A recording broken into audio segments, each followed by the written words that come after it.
Welcome back, Daywalker fans, to our third and final installment of Blade 2 Deep Dives.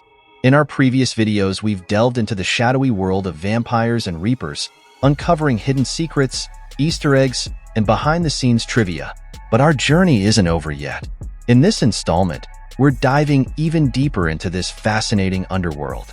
So grab your garlic cloves and tighten your silver stakes, and get ready to be shocked as we unearth more mind-blowing revelations and explore the darker corners of this flick, uncovering secrets that even the most dedicated fans may have missed. And before we begin, a usual warning of major spoilers that will be included in this video.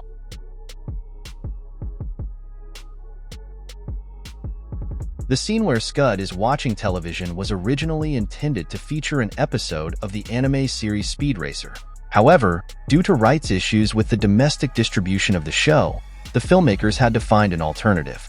The solution was to replace Speed Racer with the Powerpuff Girls, a popular animated series at the time. While this change may seem minor, it highlights the challenges and compromises often faced during film production. This movie features a unique connection to Guillermo del Toro's Hellboy films.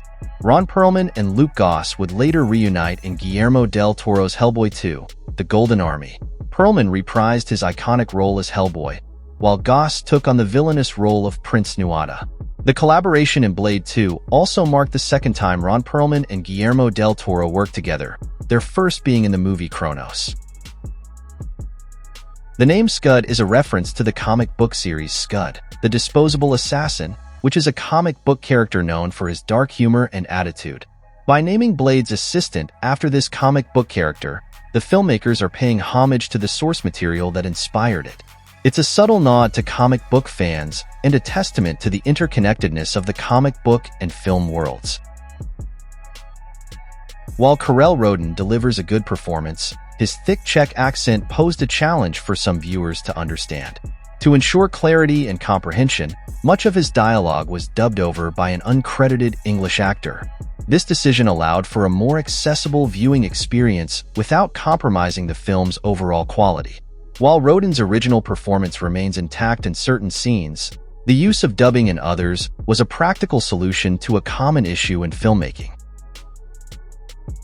Tim Curry, a renowned actor known for his distinctive voice and dramatic performances, was considered for the role of Damaskinos.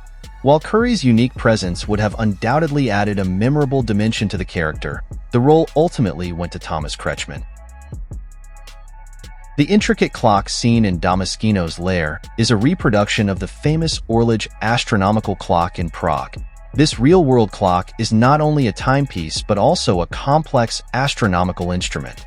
It displays the Earth's position relative to the Sun, Moon, and the cosmos. While Blade 2 proved to be a successful sequel, the original director of the first film, Stephen Norrington, declined the opportunity to helm the second installment. Norrington expressed a desire to move on to new projects and explore different creative avenues. This decision opened the door for Guillermo del Toro to take the reins and bring his unique vision to the franchise. Del Toro's distinct style and approach elevated the series, making Blade 2 a visually stunning and action-packed film. The visual style of Blade 2 was significantly influenced by the work of renowned comic book artists. Mike Mignola, the creator of Hellboy, and Timothy Bradstreet contributed their artistic talents to the film as conceptual artists. Their expertise in creating visually striking and dynamic characters helped shape the film's unique aesthetic. Their contributions can be seen in the design of the Reapers, the Blood Pack, and other iconic elements of the film. A subtle hint of Priest's fate is shown early in the film. When Whistler demonstrates the UV light to the Blood Pack, he points it directly at Priest, even though the filter is still on. This foreshadows Priest's eventual demise, as he is later killed by sunlight. Originally, the filmmakers of Blade 2 planned to include Nick Fury, a prominent character from the Marvel Universe in the film. However, due to rights issues with Marvel Studios, they were unable to secure the rights to use the character. As a result, the role was replaced with Scud. Guillermo del Toro was once considered to helm the Marvel Cinematic Universe's first Thor film. His unique and imaginative approach to storytelling coupled with his passion for mythology and fantasy, would have undoubtedly brought a distinctive vision to the Prince of Asgard. However, due to creative differences and scheduling conflicts, Del Toro ultimately did not direct the film. While the project eventually went on to be a critical and commercial success, it's fascinating to imagine what a Del Toro-directed Thor film might have looked like. A subtle detail in Blade 2 hints at the Reaper's unnatural origins. During the autopsy of a Reaper, Nyssa observes that they are fundamentally different from traditional vampires, suggesting that they, unlike vampires, are not a natural mutation from humans.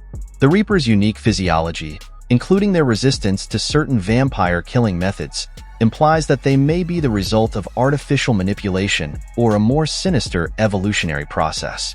This detail is eventually revealed after Whistler discovers their origins following his encounter with Nomak.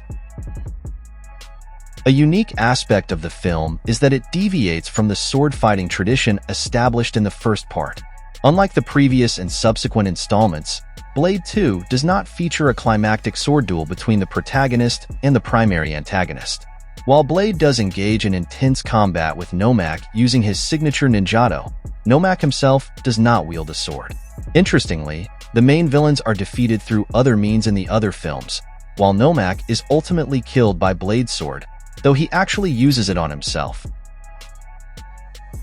A striking similarity exists between the last scene in Blade 2 and a similar one from The Crow, City of Angels. In both films, the protagonist hides behind a glass barrier, patiently waiting to ambush their unsuspecting target. This shared cinematic moment where the hero lurks in the shadows is a testament to the influence of the Crow franchise on subsequent dark and stylish action films. Given that David Goyer wrote both films, it's plausible that he consciously incorporated this iconic scene from City of Angels into Blade 2, paying homage to his previous work while adding a unique twist to the character of Blade.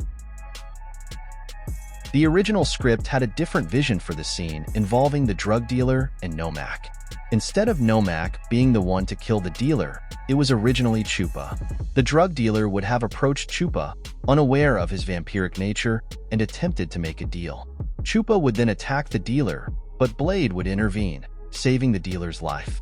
This would have led to a confrontation between Blade and Chupa, with Nyssa eventually stepping in to break up the fight, and a confrontation between Blade and Nyssa about the morality of protecting someone as morally reprehensible as a drug dealer.